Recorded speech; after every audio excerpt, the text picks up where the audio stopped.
愿得智慧真明了，普愿业障悉消除，世世常行菩萨道。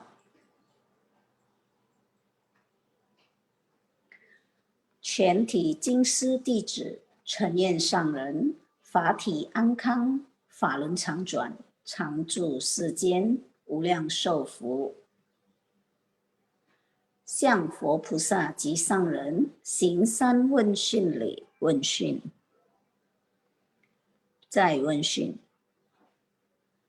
三问讯，感恩师兄师姐，请坐。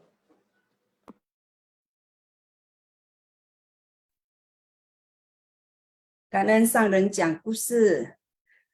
Selamat pagi Sisyong Sije semua. 感恩惠美师姐 ya yang telah membimbing kita untuk melakukan pelimpahan jasa dan doa juga penghormatan, dan感恩 kepada tim Sinfasya ya yang tetap setia untuk menyediakan semua intisari dan terus menemani kita dari pagi ya untuk bisa menyerap harumnya Dharma. Kanan kepada semua Sisyong Sije yang hadir pagi ini. Tadi ada 2 kisah yang disampaikan ya. Nah, dari 2 kisah ini apa yang bisa kita petik, apa yang bisa kita pelajari, yaitu kita harus bisa membina cinta kasih, welas asih, dan juga rasa syukur.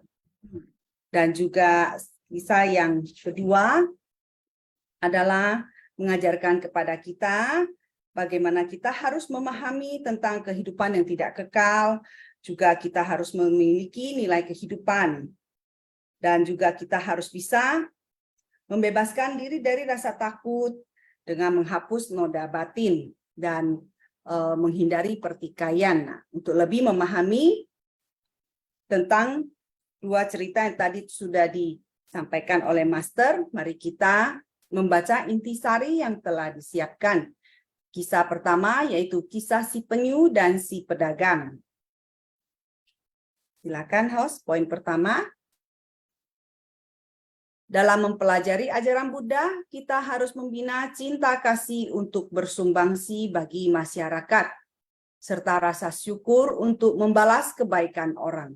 Demikian juga Buddha mengajari murid-muridnya untuk senantiasa membina rasa syukur. Maaf, Johannes Sisyong, hilang intisarinya. Sorry. Harusnya saya share sebentar ya. Oke, Kanan Sisyong.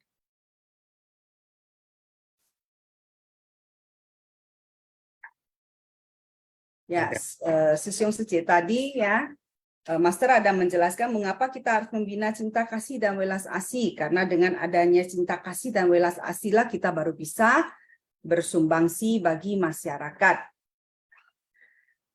Saya baca ulang ya. Poin pertama, dalam mempelajari ajaran Buddha, kita harus membina cinta kasih untuk bersumbangsi bagi masyarakat, serta rasa syukur untuk membalas kebaikan orang. Demikian juga Buddha mengajari murid-muridnya untuk senantiasa membina rasa syukur, cinta kasih, dan welas asih di dalam hati. Jika kita ingin meneladan Buddha, kita harus meneladan kelapangan hati, cinta kasih dan welas asih Buddha, serta senantiasa tahu untuk bersyukur dan membalas budi. Poin kedua, bukan hanya di kehidupan sekarang. Devadatta berusaha untuk mencelakakan Buddha di berbagai kehidupan lampau. Devadatta adalah murid Buddha, juga adik sepupu Buddha. Setelah meninggalkan keduniawian, Buddha memandang semua muridnya adalah setara.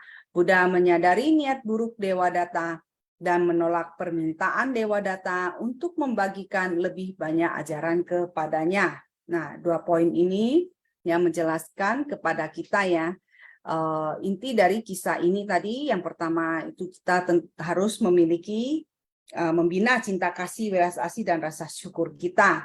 Nah, kalau kita tidak punya rasa cinta kasih, tentu kita akan sangat sulit ya jika harus turun bersumbangsi, membantu orang lain yang tidak kita kenal ya.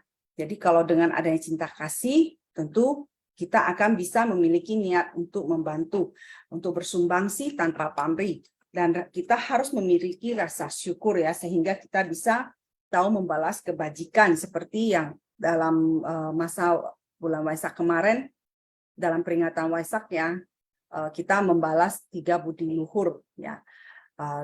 Membalas budi Sang Buddha, membalas budi orang tua, dan membalas budi semua makhluk.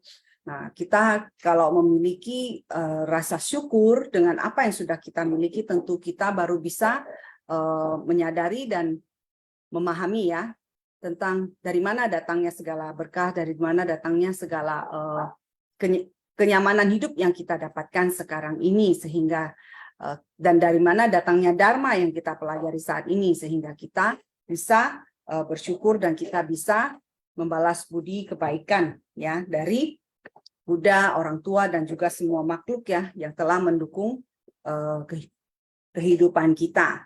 Nah, di poin kedua ini kita bisa melihat bagaimana Dewa Datta sebenarnya dari kehidupan lampau terus berusaha mencelakakan Sang Buddha. Melihat kegelapan batin ini benar-benar sangat menakutkan ya, Sisyung Secit, karena bisa membuat kita menciptakan karma buruk yang sangat berat dan tak terhingga seperti Dewa Datta ini ya, karena kegelapan batinnya ya, keegoisannya, sehingga dia melakukan hal-hal yang menciptakan karma buruk yang sangat berat, yang pada akhirnya membuahkan penderitaan bagi dia sendiri dan terlahir di alam neraka. Baik, kita masuki poin ketiga. Dalam kisah ini, walau penyu telah membahayakan nyawanya untuk mengangkat kapal dengan tubuhnya agar kapal tersebut dapat melewati pusaran dan berlabuh, namun salah satu pedagang yang berada dalam kapal saat itu tidak bisa membalas budi, malah membunuh penyu itu untuk memenuhi nafsu laparnya. Dari kisah ini bahwa pedagang itu adalah kehidupan lampau Dewa Datta dan penyu itu adalah kehidupan lampau Buddha. Poin keempat, selama berkalpa-kalpa yang tak terhitung, Buddha terus membantu Dewa Datta. Tetapi Dewa Datta selalu membalas kebaikan dengan keburukan. Berkat Dewa Datta, maka Buddha bisa seperti sekarang. Oleh karena itu, di dalam hati Buddha tidak ada sedikit pun rasa dendam ataupun benci, yang ada hanyalah rasa syukur. Nah, Sisyung Secit intisari di poin ketiga itu ya, ini menjelaskan kepada kita, yang membuktikan kepada kita tentang bahwa semua makhluk itu memiliki sifat hakiki kebudaan ya. Walaupun dengan Sang Buddha sendiri pun dulu pernah terlahir sebagai penyu ya. Dan ada banyak kisah lagi yang pernah kita dengar juga tentang kelahiran Sang Buddha di masa lampau dalam wujud hewan ya. Jadi oleh karena itu, maka kita harus harus memiliki rasa kasih kepada para makhluk semua, kepada hewan. Nah, inilah mengapa semestinya kita juga bervegetarian. Janganlah kita demi nafsu mulut ya, kita tidak peduli dengan hewan-hewan lain yang dibunuh, yang dijagal hanya demi memenuhi nafsu mulut dari kita para manusia. Nah, karena tidak tertutup kemungkinan ya, salah satu entah itu ayam, babi atau sapi atau ikan yang kita telan, yang demi untuk memenuhi nafsu mulut kita mereka harus dibunuh, itu mungkin pada kehidupan lampau merupakan kerabat kita atau orang-orang yang pernah kita kasihi ya. Baik, sekarang ya yang keempat. Tolong balik sedikit sebentar. Nah, di poin keempat ini, ya ini adalah menggambarkan bagaimana dari kehidupan sebenarnya Dewa Datta memiliki kesempatan ya, memiliki kesempatan untuk merubah jalinan jodohnya dengan Sang Buddha, tetapi karena noda batin dan kegelapan batinnya inilah yang membuatnya tidak bisa tersadarkan. Bahkan sampai kehidupan di zaman Sang Buddha itu, Dewa Datta masih bisa mengikuti Sang Buddha untuk menjadi seorang praktisi ya. Nah, sangat disayangkan. Namun tidak bisa menyadarkan Dewa Datta. Tetapi di sebaliknya, nah ini yang harus kita teladani kelapangan hati dari Sang Buddha ya. Tidak ada rasa benci sedikit pun ataupun dendam. Karena Buddha menyadari bahwa dengan adanya Dewa Datta yang datang membantu pelatihan dirinya lah, sehingga Sang Buddha bisa mencapai kebudayaan pada saat itu. Nah, kita juga demikian kita meneladani kelapangan hati Sang Buddha ini ya. Bila di dalam kehidupan kita ini kita bertemu dengan orang yang tanpa yang terus menerus, padahal kita tidak pernah berusaha mencelakainya atau menebarkan kebencian dengannya, tetapi orang ini terus menerus mungkin mencari masalah atau membuat kita susah. Nah, kita harus menyadari ini adalah kesempatan untuk kita membina diri ya. Kalau seperti di dalam cerita tadi ya, Master ada menjelaskan kalau tidak ada orang yang begini datang membina diri ya, datang menguji bagaimana kita bisa tahu tentang pelatihan diri seseorang, apakah sudah ada kelapangan dada, ya, apakah sudah ada cinta kasihnya, welas asihnya. Inilah yang harus kita teladani dan kita ingat-ingat ya saat kita menghadapi orang-orang yang seperti demikian. Ingatlah bahwa itu juga adalah guru kita, itu juga adalah orang yang datang membantu kita agar bisa mencapai tujuan kita, yaitu kebudayaan ya, membersihkan batin kita yang masih penuh dengan kegelapan batin ya, dengan noda batin. Jadi kita tetap harus bersyukur, harus kangen juga kepada orang yang datang membuat masalah dengan kita. Oke, kita lanjutkan ke kisah kedua, gajah yang ketakutan. Poin pertama, silakan, Sisyong, poin pertama. Kehidupan memang tidak kekal. Dalam melatih diri, kita harus memahami kebenaran tentang lahir dan mati itu. Nilai kehidupan tidak bergantung pada panjang atau pendeknya usia kehidupan, tetapi haruslah memiliki tujuan hidup untuk membawa manfaat bagi banyak orang dan menghapus noda batin. Ini tujuan hidup ya, yang harus kita ingat untuk tujuan hidup yang kita jalani saat ini. Ya, 2 poin paling utama adalah membawa manfaat bagi banyak orang dan menghapus noda batin. Poin kedua, kita harus belajar untuk membebaskan hati kita dari rasa takut dan menjalani kehidupan dengan tenang dan damai, serta membangkitkan kebijaksanaan hakiki kita. Kita juga harus menghapus noda batin, menghindari pertikaian, mengesampingkan kepentingan pribadi, serta membina cinta kasih dan welas asih di dalam hati. Dengan adanya cinta kasih dan welas asih saat menghadapi semua orang dan hal, kita tidak akan bersikap perhitungan. Nah, sikap ini bisa kita latih ya apabila kita banyak berada di tengah orang banyak, terus berkegiatan ya, sehingga kita bisa belajar menghadapi setiap kondisi dan terus-menerus mengasah hati kita, membina cinta kasih dan welas asih di dalam hati kita, dan bisa belajar untuk bagaimana menghilangkan sikap yang suka perhitungan. Poin ketiga, Buddha menceritakan bahwa di berbagai kehidupan lampau adalah seorang dewa pohon, sedangkan gajah adalah kehidupan lampau biksu muda. Dikisahkan demi melatih gajah ini hingga bisa bergeming, pelatih membawa gajah tersebut ke alam terbuka, mengikat gajah itu dengan tali di tonggak kayu dan memanggil sekelompok orang untuk mengelilingi gajah itu. Next. Poin keempat. Walau gajah itu sudah terbebas dari orang-orang yang melukainya dan berada di hutan itu, tetap saja gajah itu sangat takut dan tidak berani bergerak. Suara angin, kicauan burung, dan pohon yang bergoyang semuanya membuat gajah itu merasa takut. Hingga akhirnya setelah mendengar kata-kata dewa pohon, gajah itu menjadi lebih tenang. Sangat menakutkan ya, Sisyong kita lihat dari kisah ini, bagaimana rasa takut tersebut ya, trauma tersebut terus terbawa. Ini hanyalah demi untuk mencapai keinginan sang raja, yaitu melatih sang gajah untuk tidak gentar atau tidak terprovokasi ya oleh kondisi-kondisi dari luar, oleh keadaan-keadaan di sekelilingnya, namun meninggalkan trauma yang sangat berat. Poin kelima, ketahuilah bahwa kondisi alam yang tidak kekal, makhluk bernyawa mengalami fase lahir, tua, sakit, dan mati. Segala sesuatu di bumi ini mengalami fase timbul, berangsung, berubah, dan lenyap. Pembentukan, keberlangsungan, kerusakan, dan kehancuran adalah sesuatu yang alami. Gunung bisa mengalami longsor dan bumi pun bisa diguncang gempa dan retak. Makhluk bernyawa mengalami lahir, tua, sakit, dan mati adalah hal yang alami.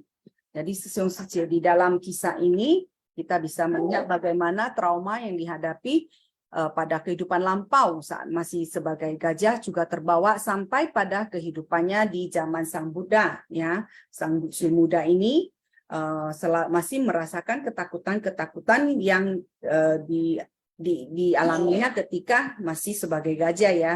Jadi oleh karena itu sangat menakutkan ya kondisi seperti itu. Nah, kadang-kadang dalam kehidupan ini mungkin sesungguhnya juga pernah bertemu orang yang memiliki rasa takut yang kita bilang fobia ya. Banyak sekali ya orang yang fobia hal-hal yang seperti ada di dalam ruangan kecil atau gelap, atau fobia, banyak sekali fobia tempat yang tinggi. Nah, jadi dari kisah ini mungkin kita bisa melingkan dengan bahwa itu adalah rasa takut yang terbawa dari kehidupan lampaunya. Nah, jadi sekarang kita lebih kurang bisa memahami mengapa ada orang memiliki rasa takut berlebihan yang tidak beralasan menurut kita ya. Seperti saya tidak pernah diserang oleh anjing, tapi kehidupan ini saya sangat takut apabila anjing mendekat, belum sampai mendekat ke saya, baru berjalan mengarah ke saya saja saya sudah ketakutan. Nah, mungkin ini ada kaitannya dengan kehidupan lampau saya ya. Jadi dari kisah ini saya berpikir kembali, ya kenapa ya kok saya bisa takutnya sangat tidak beralasan ya, tapi ya mungkin inilah ada berkaitan dengan kehidupan lampau. Nah, kemudian yang di poin kelima ini adalah menjelaskan tentang Sanli Sesiang ya. Jadi kita harus memahami dalam kehidupan ini ada 3 aspek dan 4 fase. Kalau kita bisa memahami hal ini, ketidakkekalan dalam hidup ini, maka kita akan bisa membebaskan diri dari rasa takut kita. Karena kalau kita tidak memahami akan sesuatu yang terjadi itu juga akan berlalu atau tidak kekal, maka kita akan terus terikat oleh kondisi tersebut. Ya, rasa takut kita akan sulit sekali untuk bisa dikalahkan. Ini di kisah ini, gajah yang ketakutan ini, Master tadi sudah menjelaskan bahwa kita harus bisa membangkitkan kebijaksanaan hakiki kita. Namun sebelumnya kita harus memahami kebenaran dulu, sehingga kita bisa bebas dari rasa takut dan bisa hidup dengan tenang dan damai. Juga kita harus terlebih dahulu menghapuskan noda batin kita, menghindari pertikaian, tidak egois, dan membina cinta kasih dan welas asli dalam hati. Nah, ini adalah intisari yang sudah disiapkan. Oke, Sisyong sudah habis ya, 5 poin aja. Oke, kangen ya kepada tim intisari ya. Sisyong tadi pagi juga Master ada ceramah ya, Master kembali live ceramah ya, sangat senang sekali melihat kondisi Master yang sudah sehat. Tadi pagi ceramahnya adalah tentang karma kolektif ya, bencana akibat ulah manusia. Juga Master ada menyebutkan tentang ajaran Sang Buddha yang di zaman Sang Buddha berada di zaman Sang Buddha itu Buddha membabarkan Dharma, tetapi saat itu tidak ada mempraktekkan jalan Bodhisattva. Sehingga sekarang di Nepal banyak yang tidak memahami ajaran Buddha.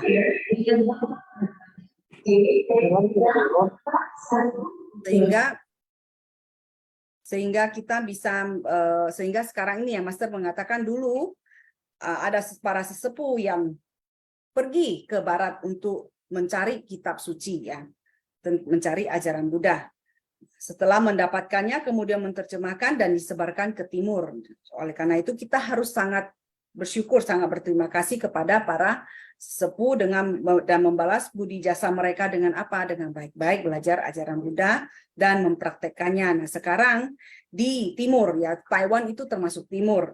Itu sudah banyak yang mempraktekkan bodhisattva. Nah, kan kondisi karena di Nepal tidak ada yang maksudnya ajaran Sang Buddha kurang berkembang di sana, sehingga sekarang para bodhisattva dari timur yang sedang mempraktekkan ajaran Buddha harus kembali ke kampung halaman Buddha untuk kembali membangkitkan dan menyebarkan ajaran Sang Buddha yang benar di sana ya.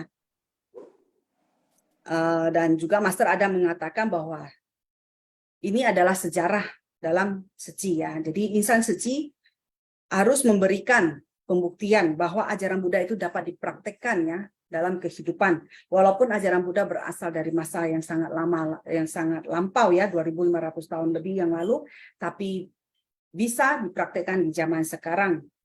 Nah, tadi Master Adam mengatakan bahwa kita harus membuktikan bahwa saya bisa, maka Anda juga pasti bisa. Nah, insan Seci harus terus menjaga ya dan menegakkan ajaran Buddha, prinsip kebenaran ini. Juga tadi Master berpesan, walaupun COVID sudah berlalu, tapi kita tetap harus jaga kesehatannya dan kita harus tetap menjaga kebersihan. Master tadi mengatakan bahwa beliau selalu menghimbau para relawan Seci, komite Seci, agar selalu membawa satu botol kecil ya antiseptik ya. Jadi kalau sedang berkegiatan atau sedang keluar menyentuh tangan menyentuh apapun, langsung harus semprot. Jadi bersihkan dulu sebelum menyentuh yang lainnya, dan juga tidak lupa harus bervegetarian ya. Dan kita harus menjaga agar kondisi aman dan selalu sehat. Dengan kita melindungi diri sendiri, maka kita juga sedang melindungi orang lain. Itu tadi pesan Master yang sempat saya catat tadi pagi ya, Sesiung Suci. Oke. Semoga nanti Senin dan Selasa depan Sesiung Suci bisa sendiri semuanya ikut dengar ya. Kalau Master sedang live ceramah di jam 6 pagi ya, sudah mulai. Oke, kangen kepada tim Simpasiang dan tim Intisari atas intisari yang telah disediakan. Selanjutnya kita memasuki dulu sesi sharing sebentar ya. Oke, Vivi Liang Secie sudah raise hand, silakan Vivi Liang Secie, kangen Secie.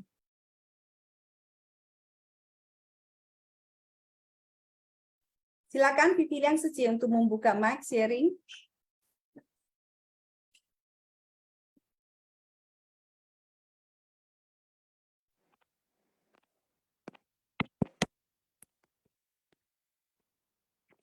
Cảm ơn Sang Rừng Khai Sứ, cảm ơn Sư Xiong Sư Chế, cảm ơn Su Fei Sư Chế. Dalam ceramah, menciptakan berkah dengan hati tenang dan pikiran yang benar. Saat kita menghadapi kesulitan, kita harus belajar menyelaraskan pikiran.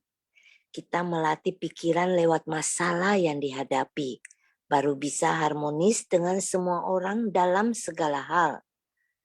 Dalam pemberkahan akhir tahun, Master menyalakan pelita batin dan membawa kecemerlangan kemanapun kita pergi. Dan para biksuni di Kriya Cingse melakukan pekerjaan seberat apapun dengan sukarela tanpa mengejar kenikmatan hidup.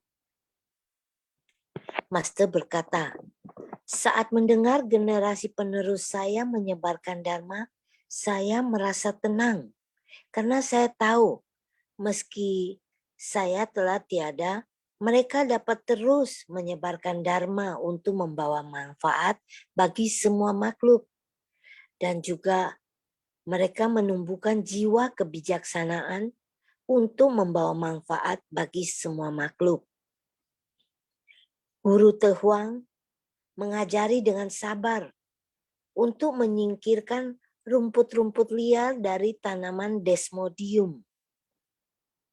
Dan kita menyadari hati yang dibelenggu oleh kegelapan batin, noda batin, dan konflik antar manusia bagaikan tanaman yang dikelilingi rumput liar. Jika demikian, kita akan tersesat serta sulit membedakan benar dan salah. Karena itu, kita akan mencabut setiap batang rumput liar dalam hati kita, dan kita harus menggunakan kebijaksanaan untuk membimbing orang banyak. Banyak orang yang kembali dari berbagai negara dan menikmati makanan di Kriya Cingse. Dan kami sangat bersyukur dan menyadari bahwa setiap mangkok nasi dan setiap tetes air itu berasal dari kerja keras Master dan para guru di Kriya Cingse. Tujuan kita kembali ke Jingse itu adalah ladang pelatihan dan inilah rumah kita. Master berkata, murid-murid sungguh dekat di hati saya. Hendaknya kalian mendengar Dharma, memahami arah tujuan kita, saling memotivasi dan memperteguh tekad pelatihan, serta lebih tekun dan bersemangat melatih diri. Inilah pikiran benar.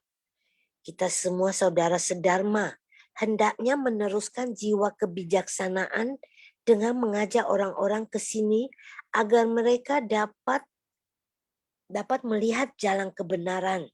Jalan ini berbeda dari jalan lainnya. Setiap orang dapat memilih jalannya sendiri. Ada orang yang menapaki jalan untuk berbuat baik. Dan kita membimbing orang-orang untuk menapaki jalan bodhisattva ini.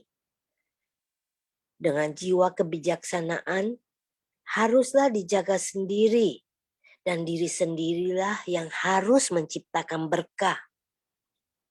Kita senantiasa bertobat dan memperbaiki kesalahan dan terus melangkah maju untuk mempraktekkan Dharma agar kita terbebas dari penyesalan hidup ini.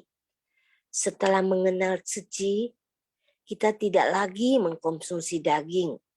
Dahulu kita mengejar nafsu makan. Kini dengan mengingatkan diri sendiri untuk tidak melakukan hal yang merugikan orang lain. Kita harus menjaga pikiran dengan baik, menyebarkan kebajikan, dan tidak melekat pada kenikmatan duniawi. Kita menenangkan pikiran dan merenung dari mana makanan itu berasal.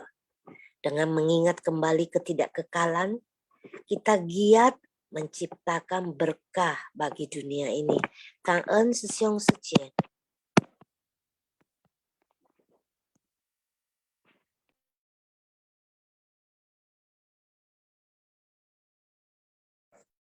Kanan Pipiliang Suci atas sharingnya. Ya, tadi Pipiliang Suci ada sharing ya apa yang telah didengar dari ceramah Master tadi juga. Jadi kita harus tahu sebagai murid Master.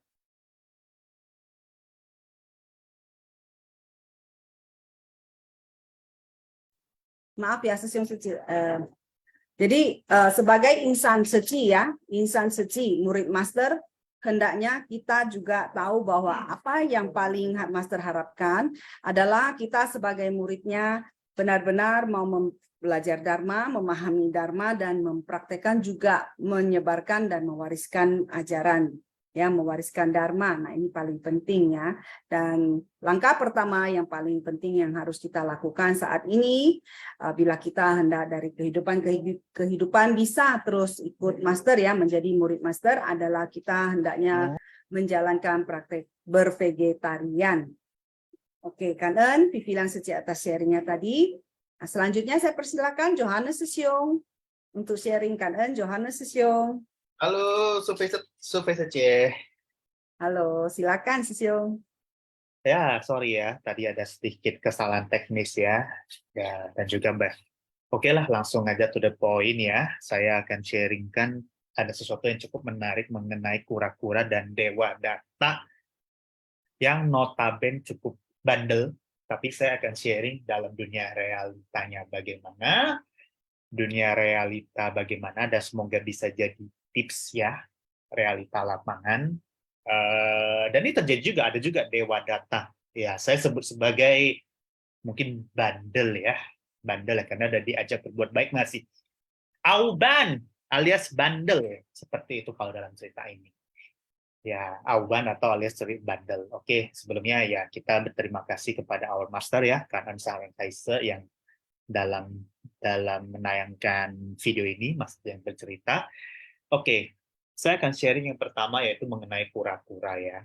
Udah mengajak kita berlayar sampai ke daratan dengan selamat, tapi ya nggak tahu berbalas budi. Ini juga saya merasa terjadi juga ketika saya masuk ceci.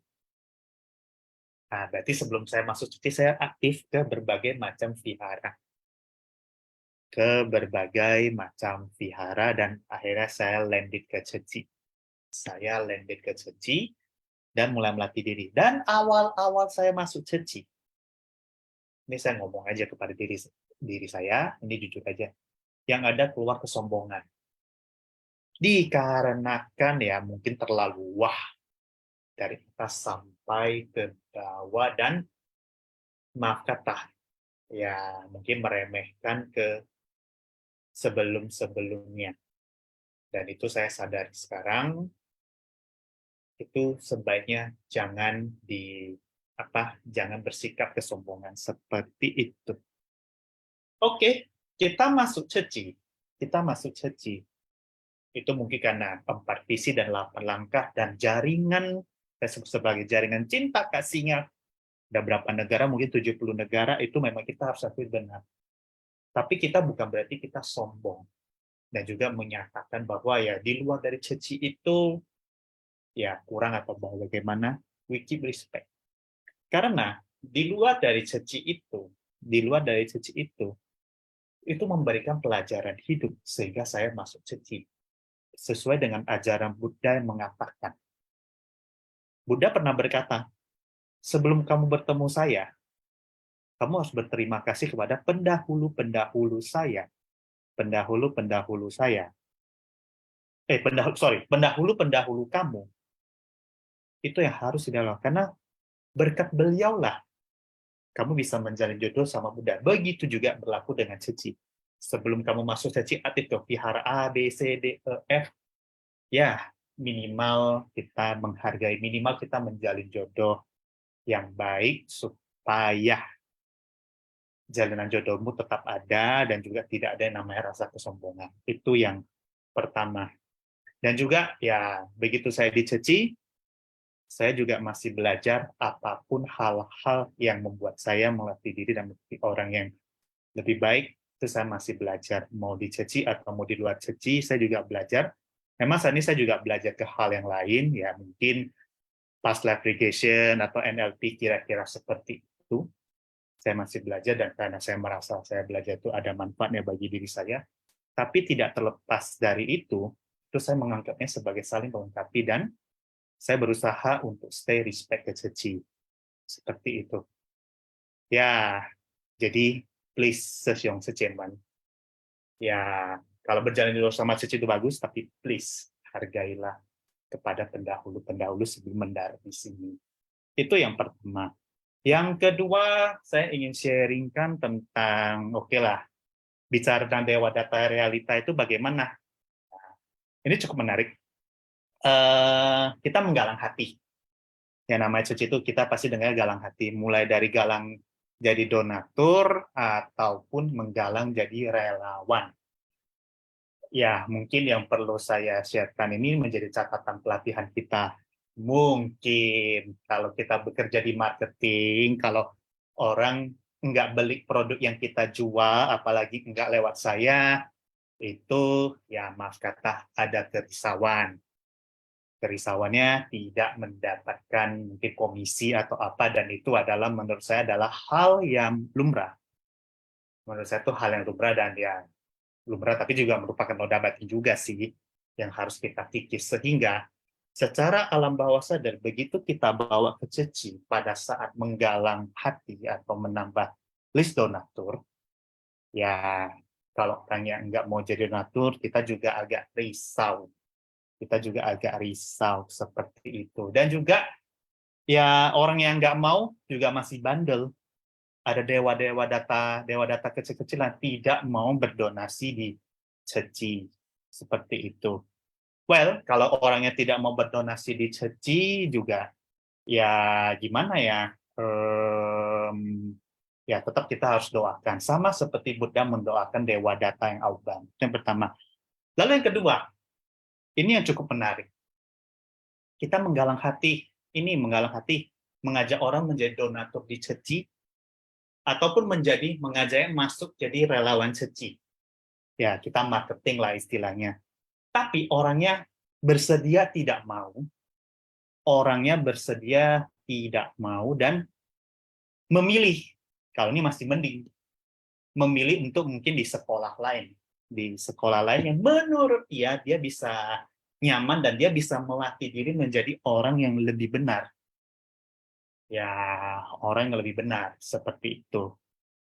Atau lebih simpelnya, ya kalau misalkan kita ngajak orang jadi donatur ya, orangnya nggak mau berdana ke tempat kita menjadi donatur ceci, tapi orang menjadi donaturnya untuk kepada orang tua yang semulanya nggak mau kasih duit ke orang ya, mulailah dia kasih duitnya ke orang tua, tapi belum mau ke donatur ceci, contohnya. Itu harus kita hargai. Idealnya kita usahakan hargai. Dan kita hargailah diri sendiri. Kenapa? Yes!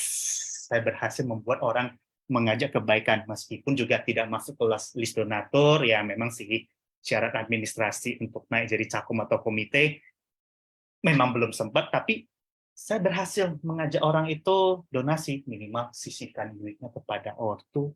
Itu juga termasuk galang hati menurut saya. Jadi sesiong-seceman, kalau menggalang itu ya kita nggak usah terlalu fanatik yang berlebihan, harus ceci, tidak harus.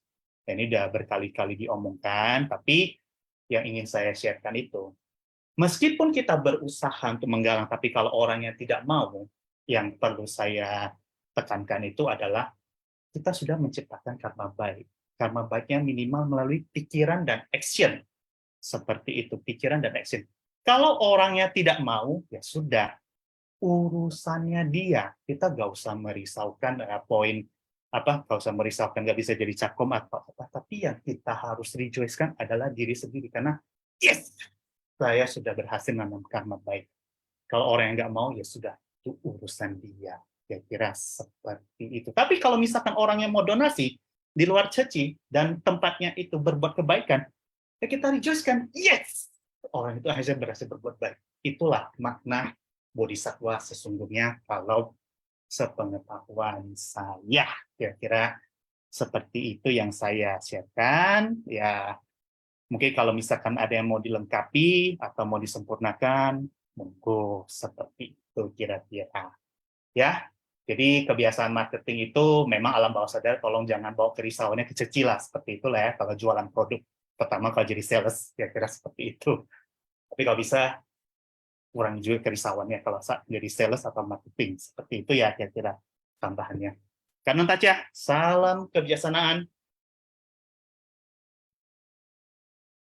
Kanan Johannes Sesiong atas sharingnya ya. Kesombongan memang harus kita kikis ya. Jadi bagaimanapun segalanya adalah buah dari ya benih jalinan jodoh yang sudah kita tanam dari kehidupan lampau kita. Memang benar kita harus bersyukur, kita harus kanan kepada diri kita yang sebelum-sebelumnya.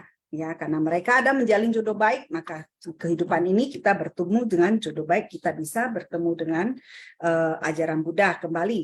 Nah, hal yang perlu kita praktekkan adalah bila jodoh baik datang, hendaknya kita bersyukur ya, dan memperpanjang tali kasih yang abadi dan tidak egois ini.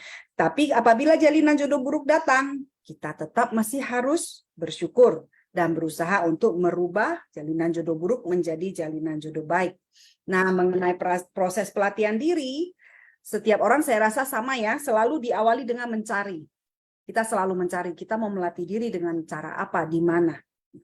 Tapi ada satu hal yang perlu kita ingat adalah setelah kita mendapatkan pelatihan diri seperti apa yang kita cocok ya, atau kita rasakan sesuai dan kita yakini, maka hendaknya kita fokus pada pelatihan diri, cara pelatihan diri tersebut. Ini adalah agar tidak timbul lagi kerisauan-kerisauan.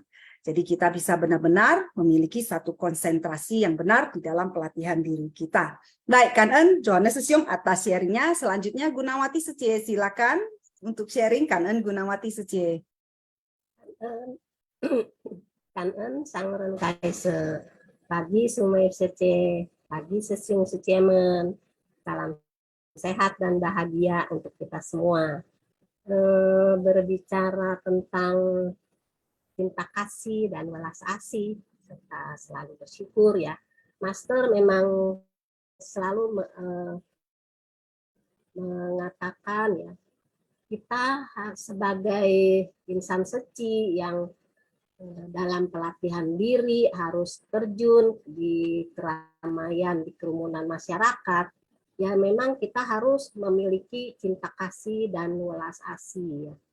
Tanpa kita memiliki cinta kasih yang tanpa pamrih dan dengan ketulusan, sepertinya nanti ada rintangan ya yang menerpa diri kita, itu kita akan sulit ya, apalagi kita belum banyak mendengar atau memahami prinsip kebenaran yang selalu Master berikan. Jadi kalau kita mempunyai hati cinta kasih dan welas asih di tengah kerumunan masyarakat, apapun cobaan, apapun rintangan yang kita hadapi nanti, kita akan selalu merasa bersyukur ya. Karena dengan adanya cinta kasih yang universal tanpa pamrih, dengan hati yang tulus, kita akan mengesampingkan keegoisan kita ya, kepentingan pribadi kita. Karena kita, saya ini ingin bersumbangsi karena apa yang dikatakan Master, demi semua makhluk, demi ajaran Buddha. Jadi itulah yang pemikiran-pemikiran ya yang kita harus lakukan dalam praktek ya, dalam praktek menghadapi atau dalam bersumbangsi di kerumunan orang banyak atau di tengah masyarakat.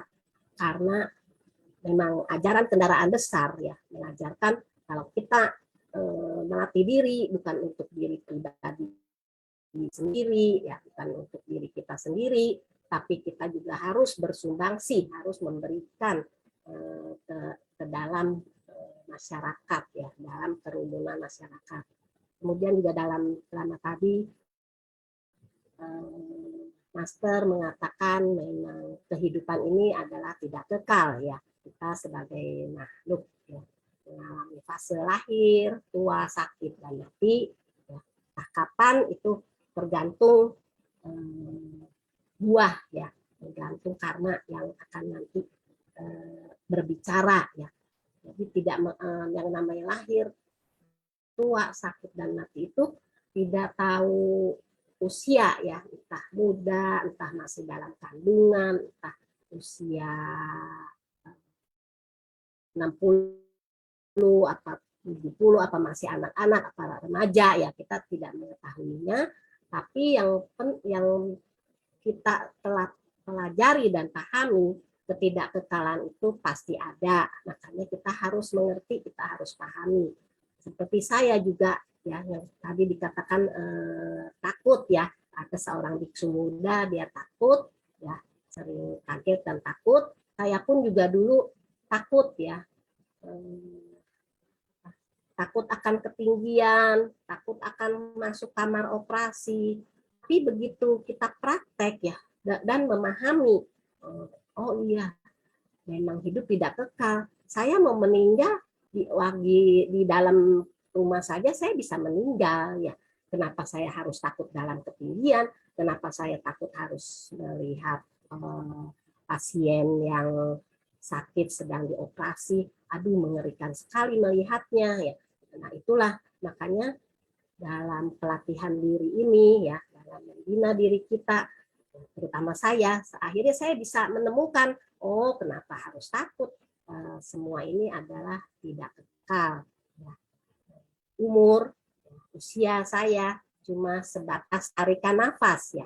Kalau saya masih hari ini masih diberi kesempatan, masih bisa bernafas untuk berbuat baik di jalan yang benar, apa yang dikatakan sama Master setiap hari di dalam ceramah, ya itulah kita harus bersyukur ya. Terima kasih, saya bersyukur karena saya hari ini masih diberi kesempatan untuk di jalan bodhisattva, untuk menjadi manusia yang selalu sadar ya, sadar akan hal-hal yang tidak baik dan yang baik. Hal yang baik ya lakukan saja karena kita sadar.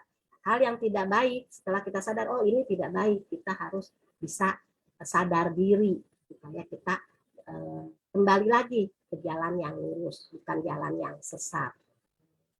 Ya itulah, jadi dengan adanya bersyukur ya, maka kita akan berpuas diri. Apapun yang kita miliki ya, kita bisa merasa cukup, kita merasa puas ya. Akhirnya kita, oh iya, banyak orang yang kurang ya daripada saya. Berarti saya bersyukur, saya masih bisa kesempatan untuk memberikan pada orang lain yang lebih banyak membutuhkan. Saya rasa itu aja Sumai Sece ya, sharing saya. Kan Sumai Sece, kan sesing secemen. Karena Gunawati Seci atas sharingnya ya, benar ya, setelah memahami ketidakkekalan ya dan mempraktekkan Dharma, maka rasa takut teratasi. Nah, Master pernah menjelaskan kepada kita bahwa sebenarnya kita lahir ini, kita berlatih diri, ini juga kita sedang berlatih untuk siap menghadapi kematian. Karena kehidupan ini memang tidak kekal. Ada yang lahir pasti ada kelahiran, pasti ada kematian. Nah, untuk bisa tidak takut menghadapi satu kematian, tentu kita harus terlebih dahulu bisa memahami tentang sebuah prinsip kebenaran tentang kehidupan dan harus senantiasa sadar. Nah, sebenarnya sadar itu adalah sama dengan kita memiliki konsentrasi yang benar. Juga harus ada rasa syukur dan berpuas diri. Kan ya Gunawati Seci atas sharingnya. Baik, Zohana Sesiung dan Benny Sesiung sebentar ya. Kita masukin kuis terlebih dahulu. Habis itu saya akan mengundang Sesiung untuk sharing ya. Oke, host kita boleh kuis dulu.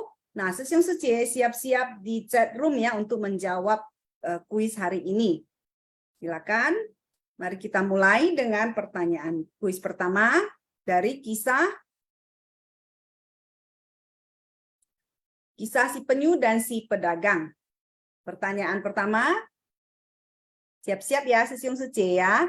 Siapa nama murid Buddha yang menyimpan dendam kepada Buddha? A. Dewadatta, B. Ananda, C. Rahula, D. Kasyapa, E. Purna. Silakan segera menjawab Sesiung Sece sebelum di close ya. Siapa nama murid Buddha yang menyimpan dendam kepada Buddha? Kisah ini menarik ya sebenarnya ya. Oke, sudah di close. Jawaban yang benar adalah Dewadatta. Jadi yang benar adalah A ya. Padahal Sang Buddha dari kehidupan ke kehidupan selalu membantu ya Dewadatta ya. Tetapi Dewadatta menyimpan dendam akibat dari kegelapan batinnya sendiri ya. Oke, kita lanjut ke pertanyaan kedua. Siapakah Buddha di kehidupan lampau cerita ini? A. Nelayan, B. Pedagang, C. Penyu, D. Penjual ikan, E. Biksu tua. Siapakah Buddha di kehidupan lampau dalam cerita ini? A. Nelayan, B. Pedagang, C. Penyu, D. Penjual ikan, E. Biksu tua. Silakan Sesiung Sece segera menjawab. Oke, silakan. Masih diberi kesempatan. Baik, sudah di close. Nah, jawaban yang benar adalah penyu ya. Penyu adalah Sang Buddha di kehidupan lampau dalam cerita ini. Nah, kita lanjutkan. Pertanyaan ketiga. Apa yang terpenting dari cerita ini? A. Kebijaksanaan, B. Cinta kasih, C. Welas asih. D. Jawaban A dan C benar, E. Jawaban B dan C benar. Silakan Sesiung Sece segera menjawab. Kalau tadi ada yang menjawab Sang Buddha di cerita ini adalah pedagang, itu salah ya. Pedagang itu adalah si Dewadatta. Oke, sudah di close. Jawaban yang benar dari pertanyaan ketiga adalah ya, yang terpenting adalah cinta kasih dan welas asih. Jadi yang benar adalah E, jawaban B dan C benar. Oke, kanan sesiung suci. Sekarang kita lanjut ke kisah yang kedua. Kisah gajah yang ketakutan. Pertanyaan pertama, atau kita sebut 4 ya. Pertanyaan nomor 4, mengapa gajah ketakutan? A, karena dilempari batu. B, karena diikat. C, karena dipanah. D, jawaban A dan B benar. E, jawaban A, B, dan C benar. Silakan sesiung suci segera menjawab. Mengapa gajah ketakutan? Ini ada kesalahan klik kali ya, kayaknya ya. Belum di close sudah dikasih tahu jawaban yang benar. Oke, Kanen, tidak apa-apa. Jadi jawaban yang benar adalah, dan saya lihat hampir semuanya menjawab dengan benar ya. A, B, dan C benar ya. Gajahnya ketakutan karena dilempari batu, karena diikat, karena dipanah ya. Sesiung suci. Kalau kita diperlakukan seperti itu juga kita bisa ketakutan ya. Nah, oke. Yang kelima, pertanyaan kelima. Siapa yang muncul untuk menghibur gajah? A, prajurit. B, pelatih gajah. C, raja. D, dewa pohon. E, menteri. Ya, ini ada kekurangan satu huruf ya. Yang E adalah menteri. Jawaban yang benar mana? Oh, oke, sudah di close. Nah, jawaban yang benar adalah dewa pohon. Ya, jadi yang benar adalah D. Oke. Dewa pohon ya, D yang muncul menghibur gajah. Nah, jadi sesiung suci dari kisah ini juga kita menyadari bahwa ada makhluk-makhluk tak terlihat oleh mata. Jadi ini adalah makhluk dari alam dewa. Jadi, alam dewa ada berbagai macam, dan ini juga di dalam sutra Siti Garba atau Ticang Kusa Penyencing juga ada menyebutkan adanya dewa-dewa di sekitar kita ya. Tapi yang perlu kita ketahui bahwa kita tidak boleh kemudian menjadi uming ya, atau ketidaktahuan dengan menjadi tahyul menyembah para dewa ini. Tidak. Jadi dewa itu juga adalah makhluk hidup yang terlahir di alam dewa karena kebajikannya, telah melakukan kebajikan yang sangat besar ya. Jadi kita juga bisa menjadi dewa kalau kita melakukan kebajikan-kebajikan yang sangat besar. Oke. Ya, kira-kira sekilas ya tentang pemahaman akan dewa. Kita lanjut ke pertanyaan ke-6. Silakan host, pertanyaan ke-6. Apa yang dikatakan oleh dewa pohon kepada gajah? A, makhluk bernyawa mengalami lahir, tua, sakit, dan mati. B, segala sesuatu mengalami fase timbul, berlangsung, berubah, dan lenyap. C, kondisi alam tidak kekal. D, pembentukan, keberlangsungan, dan kerusakan adalah hal yang alami. E, semua jawaban benar. Silakan sesiung suci menjawab apa yang dikatakan oleh dewa pohon kepada gajah. Silakan. Oke, sudah boleh di-close. Baik. Nah, jawaban yang benar adalah bahwa kondisi alam memang tidak kekal, mengalami fase lahir, tua, sakit, dan mati. Jadi semua jawaban adalah benar. E ya, yang benar adalah E. Oke, Kanen kepada tim kuis yang telah menyediakan kuis setiap hari ya, untuk kita semakin tertarik ya untuk ikut Shin Fasyang dan semakin bisa melatih fokus kita karena kita teringat akan ikut kuis, jadi kita fokus mendengarkan ceramah master setiap pagi. Kanen kepada tim kuis dan Kanen juga kepada host yang membantu ya. Oke. Nah, sambil menunggu pengumuman pemenang, saya persilakan Jonas Sesiong kita mengalah dulu ya, untuk Benny Sesiong dulu ya. Untuk sharing ya. Ya, lagi recap kuis bentar ya. Lagi masukin kuis. Ya, oke, Kanen. Benny Sesiong, silakan. Ya, chào sư phê sư cô. Ya, Cảm kangen sambil ơn. fokus. Ya, Seku. Tadi ini saya dengar ada cerita, Master bercerita mengenai gajah ketakutan, kebetulan mengenai ketidakkekalan. Jadi tiba-tiba saya pengen sharing pengalaman pribadi saya ke teman-teman ya, teman-teman Sesiong Sece. Tapi di sini sebelum saya sharing, saya mohon izin dulu, dari sharingan saya ini mungkin akan ada yang mungkin teman-teman atau yang sece bisa jadi mempunyai pengalaman yang hampir sama, hampir mirip, tapi tidak ada satupun niatan saya yaitu mungkin menyinggung atau apa namanya yang mungkin yang kurang baik terhadap sharing saya hari ini. Karena sharing saya hari ini jadi pengalaman pribadi yang saya rasakan dulu pernah sebetulnya tahun 2009 tuh kebetulan berada di Padang, jadi pernah merasakan gempa Padang, lalu pas di Makassar di Tanah Toraja merasakan angin puting beliung, tapi sebetulnya ketidakkekalan ini yang sece sudah pernah saya lihat di depan mata saya itu ketika saya berumur 16 tahun. Ya pada saat saya berusia 16 tahun di kelas 2 SMA, di bangku kelas 2 SMA, itu yang dialami oleh teman saya sendiri, yaitu teman sebangku saya. Jadi teman saya ini, mungkin saya nggak sebutkan namanya, teman saya ini, almarhum teman saya ya, itu jadi kita kebetulan ketemu di bangku 2 SMA, karena kelas kita, kelas 1 SMA itu dipencar. Jadi saya sekelas dengan dia, dengan almarhum, itu dari kelas 2 SMP, sampai kelas 1 SMA, lalu kelas 1 SMA, kelas kita dibubarkan. Jadi dari satu kelas yang dibubarkan itu, saya nggak tahu kenapa hanya ketemu dengan dia. Jadi dia itu, jadi dari sekian ada 50 murid dipencar, jadi semuanya itu beda-beda kelas. Nah, saya ketemu dengan dia satu kelas, sekelas jadinya. Selama SMP sampai kelas 1 SMA, saya jarang sekali ngobrol dengan almarhum.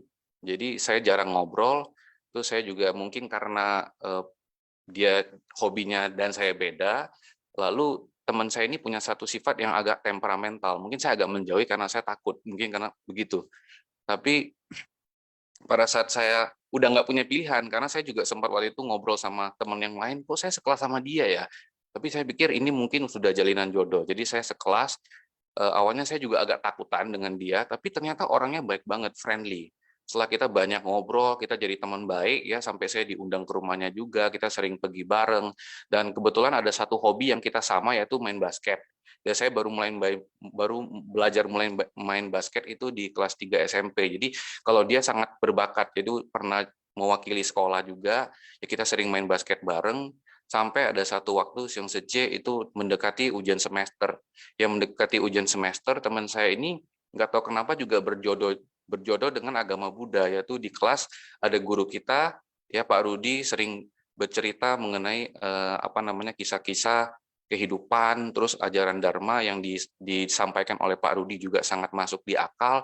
Akibatnya kita berdua jadi tertarik sampai kita sering datang ke setianya Pak Rudi. Pak Rudi kebetulan juga sebagai pandita, lalu kita sering datang sampai akhirnya dia juga sebagai PIC untuk acara Katina. Jadi kita mau memberikan persembahan jubah. Nah, udah masuk ke masa ujian semester, jadi kita termasuk murid yang gimana ya, rata-rata lah ya. Jadi selesai ujian terkadang masih suka main ya. Kita selesai ujian, jadi kita satu kelompok, satu grup, kita main basket. Itu ada satu villa di Medan, ya villa perumahan di Medan. Itu kita main basket bareng. Nah selesai main basket, kebetulan saya dan teman saya ini dari dulu tuh nggak pernah diperbolehkan untuk naik motor sama orang tua kita. Ya kita nggak pernah diperbolehkan naik motor. Jadi saya minjem motornya teman, dia juga minjem motornya teman, tapi saya boncengan. Nah, saya boncengan, kita berdua, akhirnya pada saat selesai main basket, kita pada kehausan, tapi nggak ada yang jual minuman di sekitar situ. Kita harus naik motor, terus agak jauh tempat untuk beli minumannya, kita mau beli es teh, jadi kayak beli untuk satu grup lah ya. Zaman dulu kan belum ada tuh kayak Gojek lah, Grab, jadi mau nggak mau kita mesti pergi gitu loh. Kita pergi beli, nah di saat perjalanan itu, Xiong Sece, terjadilah kecelakaan. Jadi singkat cerita teman saya itu ketemu dengan orang yang menantang dia. Dia juga sebetulnya naik motor juga nggak terlalu pinter ya. Sampai dia terpancing, terjadilah kecelakaan. Nah kecelakaan itu terjadi dan dia meninggal di tempat Xiong Sece. Jadi pada saat saya dan berboncengan dengan teman saya, begitu saya sampai di TKP, saya melihat teman saya udah terkapar. Teman saya udah terkapar. Kalau mungkin buat Xiong Sece yang biasanya nonton film-film drama ya, film-film drama itu ada film kolosal silat atau segala macam, mungkin orang meninggal sepertinya biasa aja. Tapi pada saat kalau kita lihat di depan mata, apalagi misalnya di kecelakaan itu adrenalinnya beda sekali ya. Dan itu apalagi teman saya, jadi rasa shock, rasa kaget, semuanya sudah bercampur. Ya, rasa sedih juga, dia bingung waktu itu saya nyetopin truk, ada nggak yang mau nolongin, nggak ada yang berani, nolongin sampai dengan akhirnya ambulan dari kepolisian datang dan dinyatakan tewas di tempat. Ya saya duduk di dalam ambulans jasad itu, saya nganterin teman saya ke rumah sakit, akhirnya diperiksa dan dinyatakan meninggal pada saat itu. Ya jadi itu kenangan dan ketidakkekalan yang saya rasakan secara nyata ya di depan mata yang mengakibatkan saya juga jadi terngiang-ngiang selama 1 bulan lebih, 2 sampai 3 bulan mungkin ya. Saya tuh berasa hidup tuh kayaknya nggak real banget ya. Teman saya masih duduk di sebelah, yang kita masih ngobrol bareng, yang masih pergi biasanya masih nongkrong bareng, ya kita selalu cerita-cerita, dia juga biasa sering curcol masalah pacar dia dan lain-lain, tiba-tiba saat itu sudah nggak ada. Itulah yang tidak kekalan yang saya rasakan real banget. Tapi saya juga sangat kangen kepada orang tua saya, kepada keluarga saya, kepada teman-teman saya, di mana mungkin saat itu yang sangat terpukul adalah saya, karena saya satu-satunya teman sekelas dari peninggalan kelas yang dipencar itu, dan saya selalu bareng dia gitu loh. Jadi selain saya juga pasti orang tuanya juga sangat terpukul karena dia adalah anak cowok satu-satunya. Yang dimana saya dengar sampai sekarang mungkin papanya juga masih masih merasa sangat kehilangan lah seorang anak yang ini. Tapi kalau ini Sesyum Suci ketidakkekalan itu mungkin kalau dari lahir sakit, tua dan mati, mungkin ada Sesyum Suci juga pihak keluarga yang sudah wangsen. Nah itu kita mungkin berpikiran, karena kemarin juga saya ke tempatnya klien bilang, ya kita kan sehat, kita masih sehat kok sekeluarga. Jadi belum mau gabung di Seci atau apa, mungkin nanti lah kapan-kapan gitu loh. Semua orang juga berpikiran mereka itu sehat, mereka itu bisa hidup untuk waktu yang sangat panjang. Tapi kalau namanya ketidakkekalan Sesyum Suci itu bisa datang kapan saja. Saya juga sangat kangen kepada teman saya ini karena dia yang merupakan salah satu yang punya andil dalam jalinan jodoh saya dalam mempelajari Dharma. Karena dengan saya waktu itu pergi ke Cetia, ya saya juga jadi akhirnya saya mewakilin dia untuk memberikan jubah-jubah Bisar Katina kepada Tangha, dan saat itu saya menangis gitu loh. Saya menangis. Ya. Saya merasakan maksudnya selain duka yang mendalam juga sukacita yang mendalam. Karena apa? Karena teman saya itu telah memberikan satu peninggalan yang sangat bermakna buat saya, yaitu di jalan untuk mempelajari dan mencoba memahami Dharma. Dan juga bisa jadi juga salah satu jalinan jodoh saya bisa ketemu dengan Ceci. Kenapa? Saya juga mau ikut bersumbangsi. Dan ini adalah mungkin pengalaman Sesyum Suci yang saya pengen sharingkan, yaitu mengenai ketidakkekalan yang hidup itu bisa jadi singkat seperti yang Saren atau Master katakan. Tidak peduli berapa panjangnya kehidupan kita, tapi apa yang kita lakukan dalam kehidupan itu. Karena bisa saja ada 2 contoh, yaitu teman saya yang satu lagi, si teman saya meninggal karena kecelakaan ini, tapi biarpun waktu dia singkat, hanya 16 tahun, tapi apa yang dia tinggalkan dalam kehidupan ini, yaitu dia juga sudah bisa mengubah salah satu temannya untuk mau menapaki jalan bodhisattva. Jadi biarpun hidup dia sangat singkat tapi sangat bermakna. Juga di lingkungan sekitar, apa yang dulu pernah dilakukan, yaitu mungkin dia punya sifat temperamental, itu sudah teman-teman ingat. Yang teman-teman ingat adalah apa? Wah, dia sebelum meninggal, dia juga punya satu tekad yang sangat baik, yaitu dia mau mengumpulkan dana, mau memberikan persembahan. Jadi dia sebagai PIC-nya itu loh. Jadi kehidupan itu bisa jadi sangat singkat. Ya kita tidak peduli seperti apa yang apa yang kita tinggalkan di dalam dunia itu, yaitu testimoni kita, testimoni kehidupan kita. Mungkin juga Sangren sangat mengerti ketidakkekalan juga sangat banyak hadir ya di antara relawan-relawan, karena Master juga udah mendirikan Seci ini dengan waktu yang sangat lama, sudah banyak relawan yang datang dan pergi gitu loh. Jadi kalau misalkan teman-teman punya satu kesempatan, genggamlah kesempatan ini, Pawo Tangsya, dan jangan selalu berpikir oh ya udah masih ada hari esok. Kalaupun yang masih muda, relawan yang masih muda mikir nantilah, tunggu saya sukses dulu. Kalau punya kesempatan lakukan. Ya, 做就对了，把握当下。Mungkin itu saja sesiung sece sharing saya hari ini. Kangen semuanya, kangen Raja. Kangen Beni Sisyong, ya benar ya, sharing Sisyong ini saya mendengar sepertinya Sisyong ya dalam usia muda sudah menghadapi beberapa tragedi yang cukup ya meninggalkan bekas cukup menakutkan ya. Tapi sangat bersyukur karena Sisyong masih ada jalinan jodoh mitra bajik dan juga jalinan jodoh keluarga yang baik yang terus bisa mendampingi dan memberi dukungan serta memberikan membawa Sisyong untuk semakin memahami Dharma. Nah, sehingga benih kebijaksanaan Sisyong semakin berkembang berkat kondisi-kondisi yang muncul ini.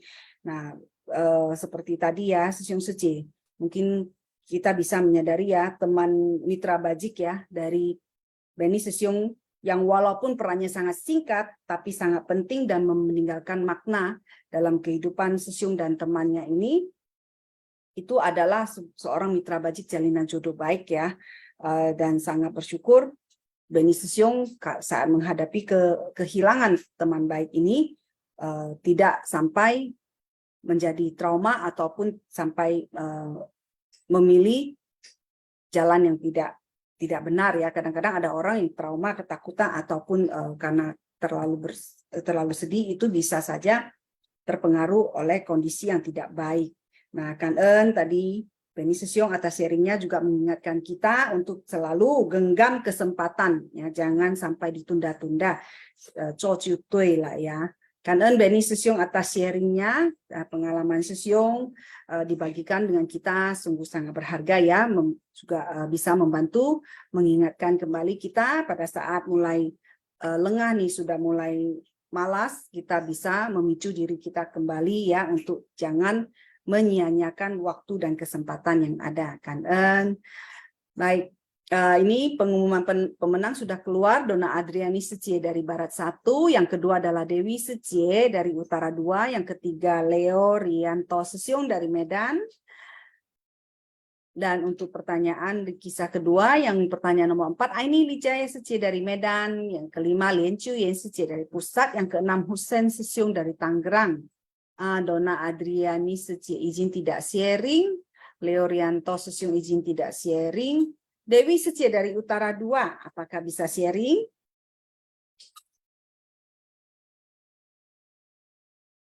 Dewi Secie dari Utara 2, apakah masih ada di Zoom? Masih ada. Dewi Secie dari Utara 2, apakah ingin sharing? Oh tidak, izin tidak sharing. Oke, Kangen Secie. Nah, Aini Lijaya Secie. Ya, Aini Lijaya Secie juga izin tidak sharing. Lien Chu Yen Secie. Apakah ingin sharing? Lien Chu Yen Secie.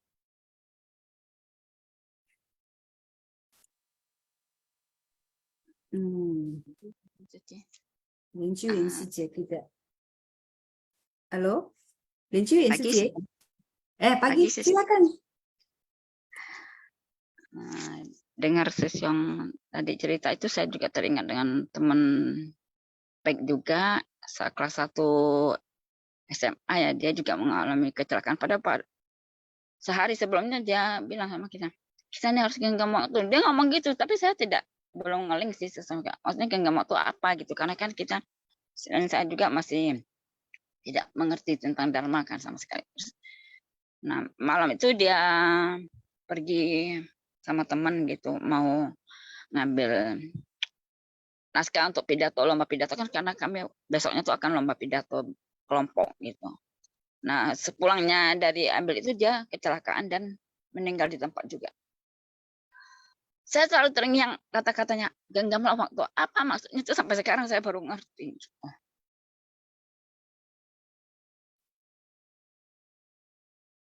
Jadi benar-benar sih waktu itu kita nggak bisa ngejar waktu gitu loh. Jadi kita harus menggenggam waktu dengan baik. Itu aja sih Kangen. Kangen Secie atas sharingnya ya, kehilangan orang kita sayangi adalah sangat menyakitkan. Jadi Sisyong Secie kita belajar dari pengalaman, dari sharing yang disampaikan bahwa kita harus bisa memanfaatkan ya setiap momen dan setiap orang yang ada di sekitar kita. Jadi jangan kita sia-siakan atau sampai kita menjalin jodoh buruk ya, karena kita tidak tahu kapan kekekalan itu datang ya. Oke, karena kehilangan itu membutuhkan waktu ya untuk menyembuhkannya. Semoga Sejie bisa mengikhlaskan teman tersebut. Oke, Kanen. Selanjutnya saya persilakan Husen Sesiong dari Tangerang untuk sharing. Husen Sesiong. Ya, Sejie, terima kasih Kanen atas Sesiong. kesempatannya. Saya mau sharing juga. Tadi saya mendengarkan sharing-sharingnya cukup bagus ya. Cuman tadi yang Sejie bilang, maksudnya kita jangan larut juga dalam kesedihan. Karena kita harus bisa jadikan penderitaan itu guru buat kita. Supaya kita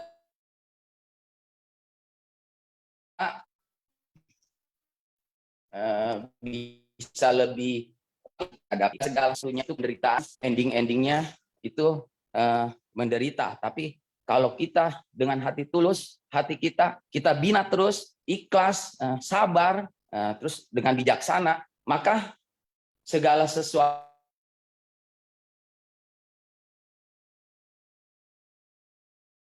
kita timbul ketenangan. Kasih orang-orang yang pada saat mau meninggal, itu kita bisa berdharma supaya mereka bisa terlahir lagi ke alam yang bahagia. Saya punya pengalaman dulu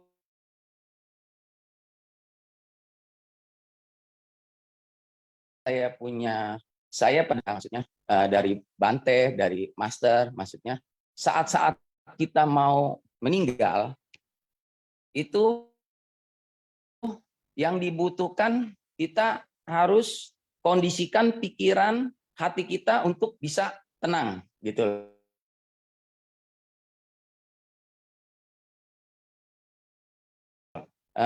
Harus bisa jelas takut atau kemelekatan. Jadi saya punya pengalaman waktu itu ada teman saya punya cici, dia punya anak 2 masih kecil, dia kena vonis kanker. Terus saya lihat udah kayaknya udah mulai nggak maksudnya udah adik-adiknya anaknya udah dijagain saudaranya, jadi pasrahin. Terus kebetulan yang cicinya yang sakit ini dia suka ke wihara ya, jadi saya bilang hafalkan aja apa yang Cici tahu, maksudnya waktu itu Dewi Kuan Im ya, Namo Kuan Im Pusat.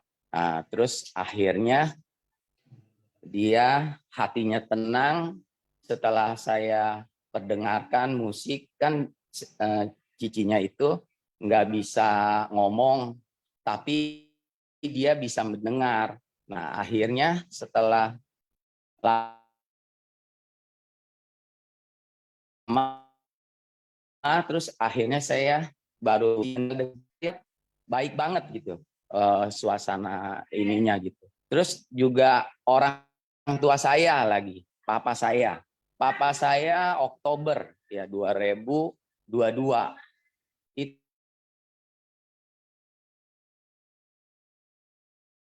juga sama mengalami menderita sampai beliau bilang katanya, aduh lebih baik cepet keputusasaan gitu. Tapi saya berusaha kasih beliau, maksudnya sakit tua meninggal itu memang udah alami. Buddha juga sering cerita. Pada akhirnya papa saya pandu terus beliau, kasih dia tenang. Akhirnya beliau meninggal dengan baik. Jadi orang-orang yang mengalami apa namanya dan kawan saya, maksudnya motivasi supaya Sesiong jangan putus asa, selalu membina diri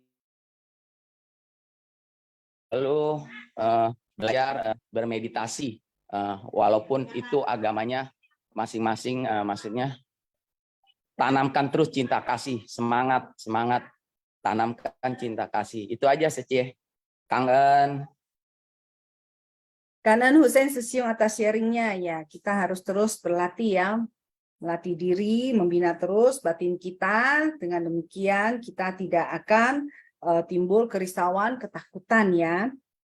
Kanan Hussein Sesiung atas sharingnya. Memang benar saat seseorang hendak meninggal, bisa saja mungkin dalam kondisi kesakitan, ketakutan, atau kerisauan, maka dibutuhkan orang-orang yang berada di sekitarnya untuk bisa menciptakan suasana yang lebih tenang dan terus membantu membawanya ke dalam doa sesuai dengan agama dan kepercayaannya. Nah, kalau kita umat Buddhis, tentu kita ajak melafalkan nama Buddha. Kalau memang memahami tentang sutra, nah kita bacakan sebuah sutra untuk menenangkan batinnya agar tidak sampai terbawa oleh segala ketakutan dan kerisauannya sehingga terjatuh ke alam yang lebih menderita lagi. Kanan Hussein Sesiung atas sharingnya. Nah, selanjutnya tadi Johannes Sesiung ada raise hand ya, mau sharing, silakan Johannes Sesiung. Oke, sebenarnya saya sharing ini sedikit keluar jalur dikit, di luar Ceci, tapi ini hanya sekedar pengetahuan umum yang mungkin bermanfaat juga buat saya, itu mengenai rasa ketakutan yang dibawa oleh masa lalu. Lebih tepatnya kehidupan lampau. Nah, kebetulan itu bisa diatasi, memang mulai dari diri sendiri, ya itu bisa, dan juga ada juga bisa dibantu. Saya sebutnya sebagai dibantu melalui terapis yang dikenal dengan past life regression. Ya, past life regression ini kemarin, ya tahun lalu saya pernah bilang ya, jangan hanya dipakai untuk jalan-jalan, karena kalau dipakai untuk jalan-jalan terjebak, fatal. Tapi kalau dipakai untuk terapis, ya I think is fine, seperti itu. Nah, ya saya cuma sharing saja, intinya sih, kalau ada penyakit trauma, ketakutan karena masalah itu bisa diterapi melalui past life regression. Seperti itu. Salah satunya aja ya. Itu hanya salah satunya saja. Ada juga beberapa terapi-terapi lain yang sebenarnya udah banyak sekarang ya. Terapi-terapi batin atau hipnoterapi itu banyak. Namun yang ingin saya sharekan ya gimana ya? Apapun terapinya, ya mau pakai Qigong, mau pakai apa, yang penting satu, kita sendiri harus sadar, jaga kesadaran kita, di present. Lalu yang kedua itu adalah orang itu mau melepaskan rasa ketakutan itu tersebut. Itu dua hal yang menurut saya paling penting. Ini berdasarkan pengalaman saya waktu saya belajar terapi-terapi begituan, dan saya masih belum expert, tapi ini yang ingin saya sharekan kira-kira seperti itu ya. Topik dikit, tapi ya ini saya berharap sih bermanfaat sih, seperti itu ya. Karena ya, salam kebijaksanaan. Ya, Kanen Johannes Sesiung, ya benar ya, zaman sekarang banyak sekali ya yang sudah lebih maju ya. Bahkan ada hipnoterapi, ada bisa mencari tahu tentang masa kehidupan lampau dan sebagainya. Nah, ini adalah kemajuan zaman sekarang, tetapi kita harus memiliki kesadaran agar kita tidak sampai terbawa dan tersesat. Ya, kita sangat bersyukur hidup di zaman yang sudah maju ini ya. Tetapi kita juga jadi harus was-was ya, lebih was-was, kita harus hati-hati ya, karena kalau kita tidak hati-hati, maka kita akan terbawa ke arah yang menyimpang. Nah, itu yang harus kita hindari. Kanen Johannes Sesiung atas sharingnya. Selanjutnya Sesiung Suci, masih ada waktu 5 menit.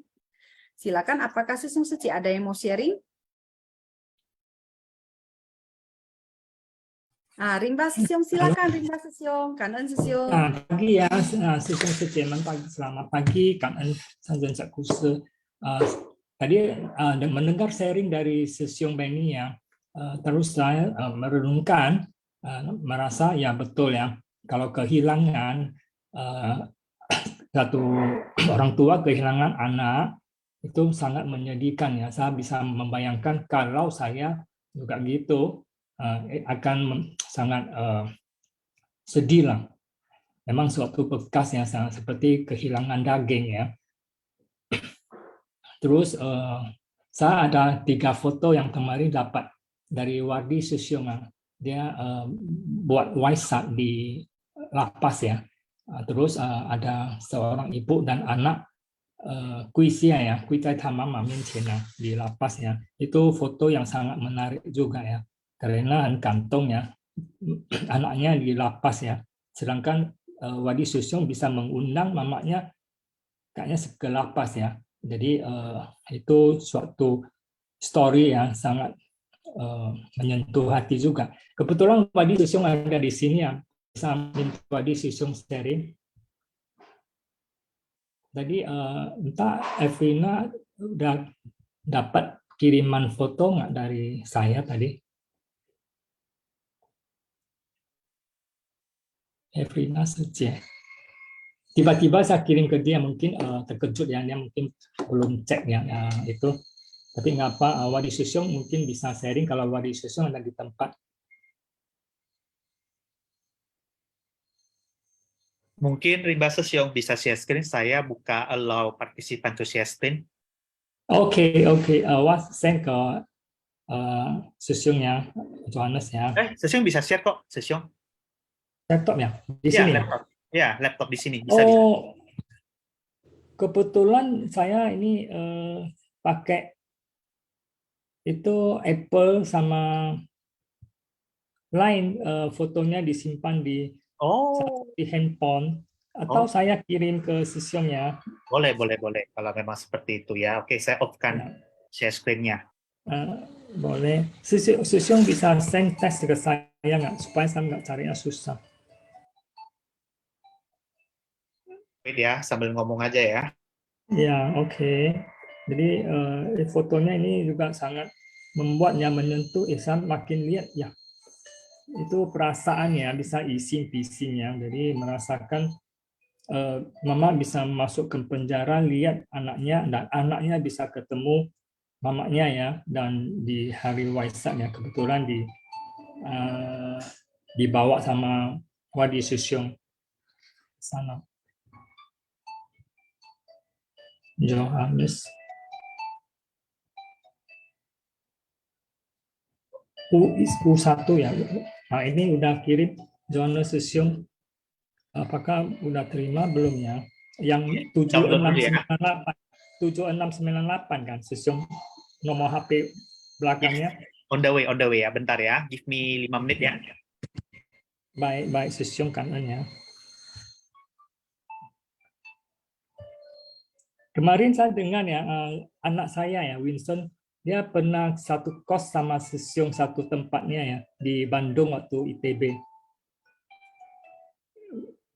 Sama Johannes. Sudah terima, Susyong? Kangen ya Susyong, bantu ya nanti. Bentar ya, lagi download ya, give me time. Ya. Sharing aja. Ya, saya coba kontak sama Wadi Susyong ya. Apakah dia bersedia? Udah off. Soalnya di sini nampak dia.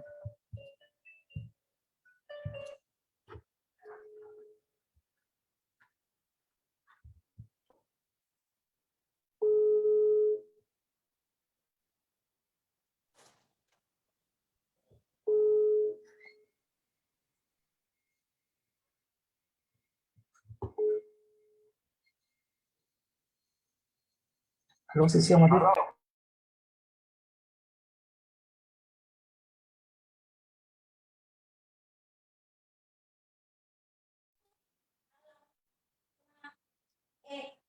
sambil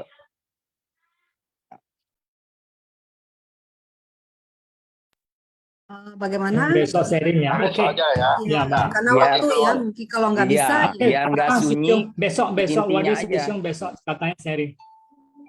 Karena Pak Wali Susyong pas keluar ya, jadi mungkin besok kita undang dia sharing. Ya, ini sudah keluar Karena ya. dia di lapangan ya, di lapas dia bisa lebih paham tentang, Oke. dia bisa Intinya lebih aja sih, ngerti ya Susyong. perasaannya. Ya, oke. Besok ya kita nunggu Wali Susyong sharing. Oke, Kanan rimba Susyong ya. 感恩 Oke. 呀，师兄师姐，semuanya ya，感恩大家，有你们真好。 Ya, moga-moga besok ya Wadi Susyong bisa sharing ya. Baik, Susyong Sucie, karena waktu juga sudah mau sudah jam 9 ya. Jadi saya yakin Susyong Sucie di sini banyak yang juga sudah mulai harus beraktivitas ya. Jadi kita tutup Shinfa siang pagi ini. Mari kita berdiri, tangan beranjali. Mari kita memberi penghormatan kepada para Buddha, Bodhisattva, dan Master sebanyak 3 kali. Penghormatan pertama. Penghormatan kedua. Penghormatan ketiga. Kanan Susyong Sucie semuanya, kanan Susyong semoga Sucie, semua Cayo, semangat. mendapatkan kebahagiaan Semangat Dharma ya. Sehat selalu. Semangat. Semoga sehat, semangat. Cayo. Cayo. 感恩师姐苏菲，呀感恩师兄苏正，感恩。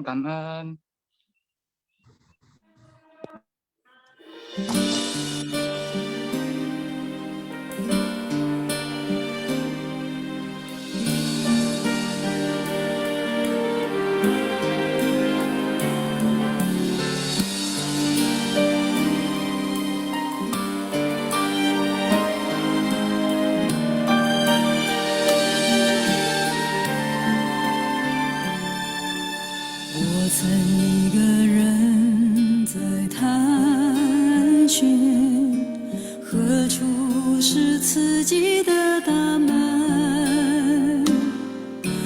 经过那金丝的指点，发现金色就是芳龄。我曾反反复复地在追问，什么是自己的诱因？经过那金丝的插针，一切善念来自善心。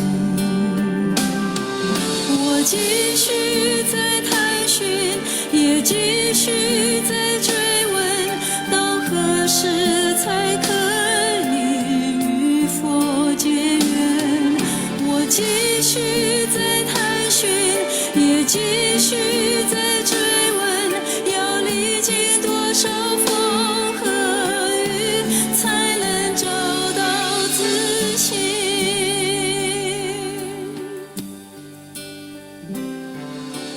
如今的我也依然走进了自己的大门。我愿意在金丝中勤学习着问自己的心。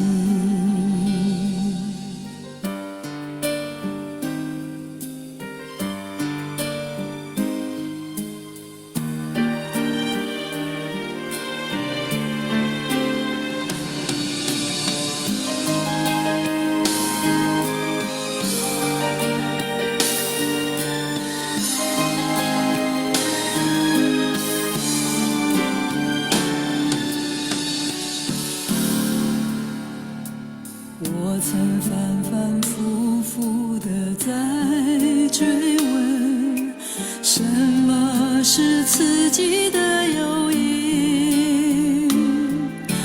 经过那金丝的插针，一切善念来自善心。我继续在探寻，也继续在追问，到何时才可以继续在探寻，也继续